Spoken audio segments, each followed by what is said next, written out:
Arẹgbẹṣọla dọ̀rẹ́ Atiku, ó kọ̀yìn sí Tinubu pátápátá. Atiku nílé Arẹgbẹ, irọ́ ni, kò jẹ́ bẹ́ẹ̀.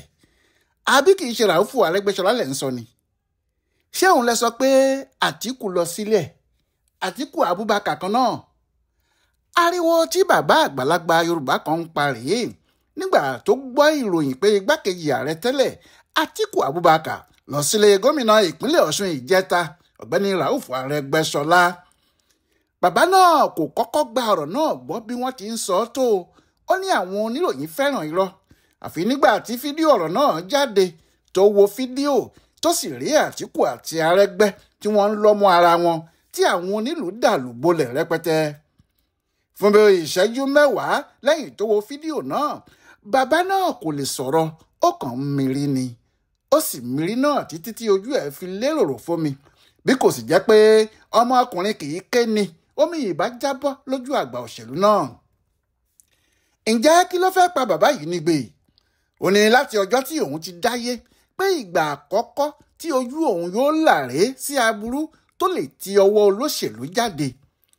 Ó ní òun ṣẹ̀ṣẹ̀ gbà ni pé tí ẹnìkan bá ń tẹ̀lé olóṣèlú Nàìjíríà tó dijú mọ́rí tí kò wo ọ̀kan tí kò sì ṣọ́ra ẹ̀ dáadáa, tó bá já sí kòtò tó kú síbi tó ti ń tẹ̀lé olóṣèlú yìí, ọ̀run àpáàdì inú iná tààrà ni tọ̀hún yóò lọ. Kí ni ìdí tí bàbá yìí fi ń wí báyìí? Bàbá náà fọ̀rọ̀ ẹyọ kan dáhùn. Ó ní ọ̀rọ̀ pọ̀ nínú ìwé kọ́bọ̀ òjàre. Bẹ́ẹ̀ ló sinmi tí kò wí kinní kan mọ́.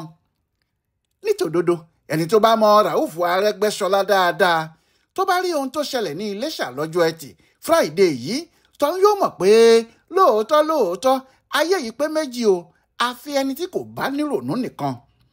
Ìyẹn ni pé ìgbà kan wà tí èèyàn lè rí Arẹgbẹṣọlá lẹ́gbẹ̀ẹ́ àwọn tí wọ́n bá ń ṣe ẹgbẹ́ PDP. Kìnní náà yóò ṣòro láti gbàgbọ́ fẹ́nikẹ́ni.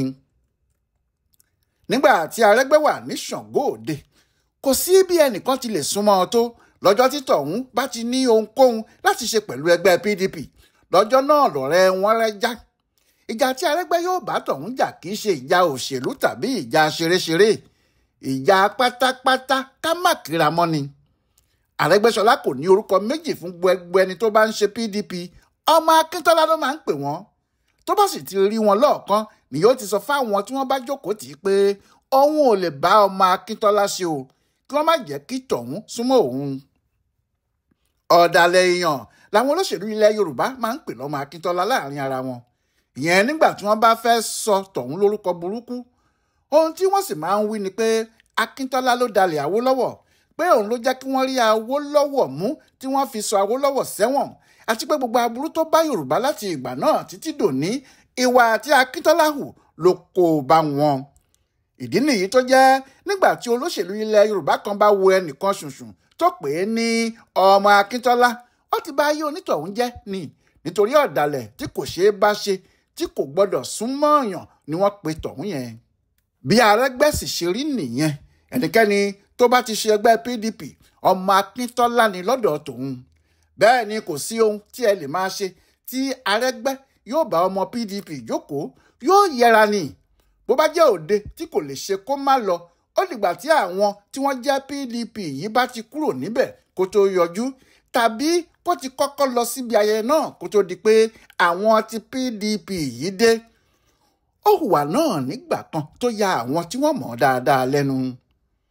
Ní orílẹ̀-èdè Amẹ́ríkà ni o, nínú oṣù kẹjọ ọdún 2005, àwọn ẹgbẹ́ ọmọ Yorùbá Amẹ́ríkà ni wọ́n ń ṣe ayẹyẹ oríkádùn.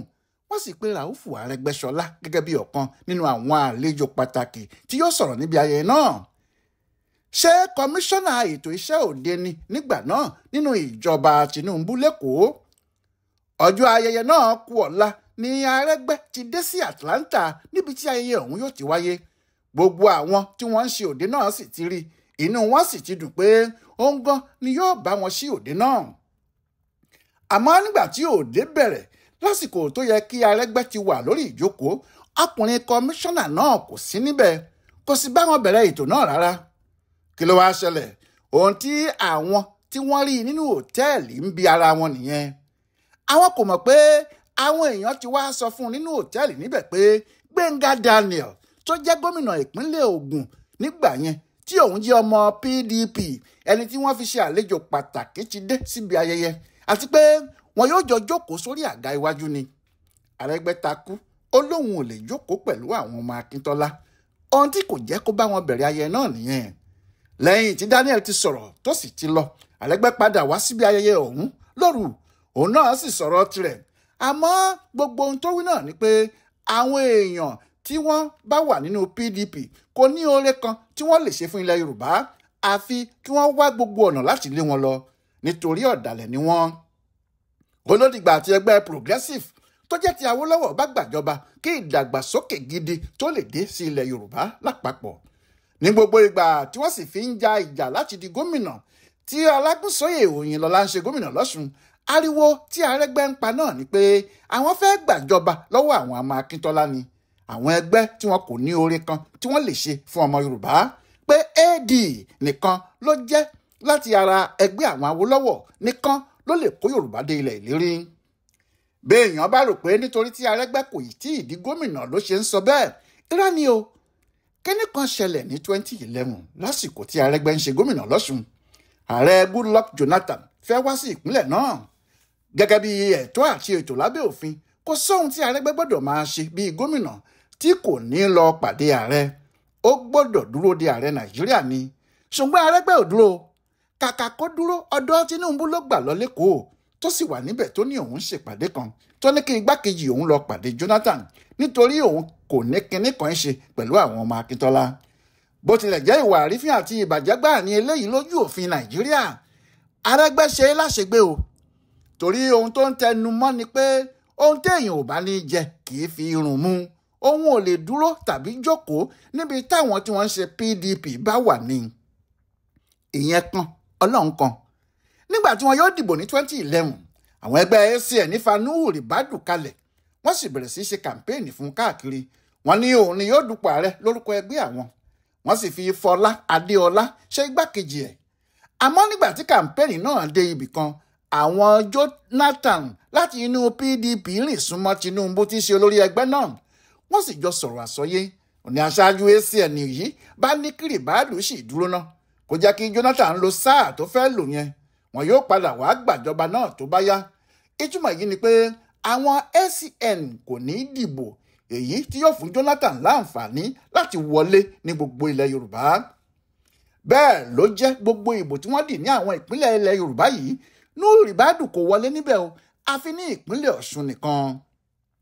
Ohun tó fa ti Arẹgbẹ́ ni pé ó lóun ò lè lọ́wọ́ sí ìbò tí yóò gbé ọmọ PDP wọlé, pé kò sí bó tilẹ̀ jẹ́ ní tòun o, òun ò ní ìbò kan tí òun fẹ́ dì fún àwọn PDP. AC tó jẹ́ ẹgbẹ́ Awólọ́wọ̀ lòun àti àwọn ará ìpínlẹ̀ òun yóò dìbò tàwọn fún. Bẹ́ẹ̀ ni Jonathan kò wọlé lọ́ṣùn. Ohun tó sì fà á tí Arẹgbẹ́ fi gbogbo ara jà láti rí i pé Buhari ló wọlé lásìkò tí wọ́n ń dìbò ààrẹ ti ọdún 2015 nìyẹn, nítorí ìdùnnú ló fi gba Buhari. Yàtọ̀ sí pé ó jẹ́ ọmọ ẹgbẹ́ Progressive tí wọ́n ń pariwo yìí, Mùsùlùmí tún ni. Àmọ́ nídìí òṣèlú Nàìjíríà láti ọjọ́ tó pẹ́ wá, kò sóhun tí ẹnìkan yóò gbé fún Arẹgbẹ́ tí yóò torí ẹ̀ bá wọn ṣe òṣèlú PDP. Bó sì ti ń ṣe bẹ́ẹ̀ ni ọ̀pọ̀ èèyàn ń tẹ̀lé tí wọ́n sì ń sọ ọ́ di nọ́mbà 1 nínú àwọn ọmọlẹ́yìn Awólọ́wọ̀. Nítorí kódà níbi tí Tinubu fúnra ẹ̀ bá ti ní kí àwọn wo ọ̀rọ̀ náà ṣe, Arẹgbẹ́ ni yóò sọ pé rárá, kò sí ohun tí wọ́n fẹ́ wò ṣe nínú ọ̀rọ̀ PDP. Èyí ni ìyanu ṣe dàpọ̀ mọ́ ìbànújẹ́ nígbà tí àwọn èèyàn rí Arẹgbẹ́ tó ń rá bàbà fún Atiku, tí Atiku tún mú Namadi Zambo, igbákejì Jonathan nínú PDP dání pẹ̀lú àwọn ọmọ ẹgbẹ́ yìí míì, tí wọ́n sì wọ ilé Arẹgbẹ́ tí wọ́n jẹ, tí wọ́n mu, tí wọ́n sì tún sọ̀rọ̀ ìkọ̀kọ̀ láàrin ara wọn. Bó bá jẹ́ nígbà kan ni, kò sí bí Atiku ṣe lè mọ̀ ọ́ ṣe tó, Arẹgbẹ́ yóò rìn jìnnà, kò ní súnmọ́ láti rí i. Kódà kó ti ránṣẹ́ sílẹ̀ láti ọjọ́ tó pẹ́, yóò wá kinní kan tí yóò gbélé lọ́wọ́ tí wọn kò fi ní ríra ni. Ní báyìí, kò sí ohun tí ọkùnrin náà lè sọ mọ́. Ọ̀rọ̀ àjọsọ kan ti wà láàrin òun àti àwọn èèyàn yìí. Ọ̀rọ̀ àjọsọ náà kì í ṣe èyí tí yóò ràn Tinubu lọ́wọ́ nínú òṣèlú ẹ̀ o, pàápàá lásìkò ìlàkàkà láti ṣe sáà kejì yìí. Ó hàn báyìí pé Arẹgbẹ́ ti padà lẹ́yìn Tinubu. Kò sí jọ pé àtúnṣe kan tún wà mọ́. ọ̀rẹ́ náà ti rẹ́jà pátápátá. Ìdí ni pé pẹ̀lú gbogbo ìrìn tí Arẹ́gbẹ́ ti rìn láti ìgbà tí wọ́n ti dìbò Ọ̀ṣun ní 2022 tí ẹgbẹ́ APC jákulẹ̀ tí PDP tún na Tinubu níbẹ̀ lásìkò ìbò ààrẹ, ó hàn gbangba pé okùn ìfẹ́ náà ti rẹ́jà pátá. Nígbà tí Nasiru El-Rufai ti wá sí ọ̀dọ̀ Arẹ́gbẹ́ ní ọjọ́ 10 oṣù kẹta ọdún yìí, láwọn èèyàn ti wòye irú àjọṣe tó fẹ́ wà láàrin wọn, pàápàá nígbà tí wọ́n rántí àwọn ọ̀rọ̀ tí El-Rufai yìí ti máa ń sọ nípa Arẹ́gbẹ́ àti Tinubu. Nígbà tí wọ́n sì jọ ń ṣe ẹgbẹ́ tí Buhari ń ṣe olórí ìjọba Nàìjíríà, El-Rufai kò fi bò pé òun ò fẹ́ràn Tinubu, torí ohun tó máa ń wí ni pé òun ò mọ Tinubu, Arẹ́gbẹ́ lòun mọ̀. Bẹ́ẹ̀ ló sì ti ń kó àwọn olóṣèlú Èkó jọ tó sì ń kọ́ wọn ní ọ̀nà tí wọ́n fi lè gba ara wọn lọ́wọ́ Tinubu. Àmọ́ gbogbo ohun yòówù tó bá ń ṣe tàbí tó bá ń sọ, Arẹ́gbẹ́ lẹni tó fẹ́ràn jùlọ. Nídìí èyí ló ṣe jẹ́ nígbà tó kúrò nínú APC tó bọ́ sínú SDP, ọ̀dọ̀ Arẹ́gbẹ́ ló wá. Àjọsọ wọn kò sì yé ẹnìkan. Àti pé àwọn èèyàn kò rò pé ọ̀rọ̀ Tinubu àti Arẹ́gbẹ́ṣọlá yóò wá le tó báyìí. Ohun tí wọ́n ń rò ní pé tó bá pẹ́ tó bá yá nínà yóò parí. Àfi bó ṣe jẹ́ kàkà kí iná ọ̀rọ̀ náà kú, níṣe ló túbọ̀ ń ràn sí i. Ohun tí àwọn èèyàn kọ́ sì ń sọ ni pé nígbà tí Ràúfù ti bẹ Tinubu títí tí kò gbọ́, ṣé kó sá kúrò láyé fún ni àbí báwo? Ohun tí àwọn yìí ń wí ni pé nítorí pé Arẹ́gbẹ́ṣọlá ti bẹ ọ̀gá ẹ̀ títí tí ọ̀gá ẹ̀ kò sì gbọ́, tí kò sì ṣe bí ẹni pé òun rí i rárá, ìyẹn ló ṣe ń bá àwọn ọ̀tá ọ̀gá ẹ̀ yìí ṣe. Ṣé Arẹ́gbẹ́ṣọlá fẹ́ darapọ̀ mọ́ Àtíkù láti kojú Tinubu ni? Ìyẹn làwọn èèyàn kan kò lè gbàgbọ́. Ohun tí wọ́n sọ ni pé ohun yòówù kí Tinubu ṣe, Arẹ́gbẹ́ṣọlá kò gbọdọ̀ yẹsẹ̀, àfi kó dúró títí tí ọ̀rọ̀ náà yóò fi padà yanjú. Àmọ́ àwọn míì ní àfi kí Arẹ́gbẹ́ fi hàn Tinubu o, kó fi hàn òun náà pé kúrò nílé mi kì í ṣe kúrò láyé, èèyàn lòun náà, òun sì lágbára tòun, pé lọ́sùn o kò ní sí olóṣèlú tí yóò ta òun yọ. Kò sí irọ́ níbẹ̀ pé Arẹ́gbẹ́ṣọlá ti wá gbogbo ọ̀nà láti padà sọ́dọ̀ ọ̀gá rẹ̀, àmọ́ ọ̀gá rẹ̀ ni kò fẹ́ láti rí i mọ́, èyí tó fi hàn pé ọ̀rọ̀ náà le ju bí àwọn aráàta ti ń rí i lọ.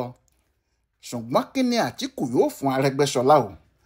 Irú ipò wo ni wọn yóò sì fún un tó bá tẹ̀lé wọn lọ? Ohun táwọn èèyàn ń béèrè rèé, pé ẹni tó tẹ̀lé Tinubu tó ṣe kọmítọ́nà ọdún 8, tó ṣe gómìnà ọdún 8, tó ṣe mínísítà ọdún 4, kí wá làwọn Àtíkù ní tí wọn yóò fún un? Ohun tí ọ̀rọ̀ Arẹ́gbẹ́ṣọlá ṣe di àríyànjiyàn láti ìgbà tí wọ́n ti rí òun pẹ̀lú Àtíkù nìyẹn. Bí àwọn kan ṣe ń sọ pé ọ̀nà ìparun ló ń tọ̀ nídìí òṣèlú ẹ̀ yìí o, nítorí Tinubu yóò fojú ẹ̀ rí màbo.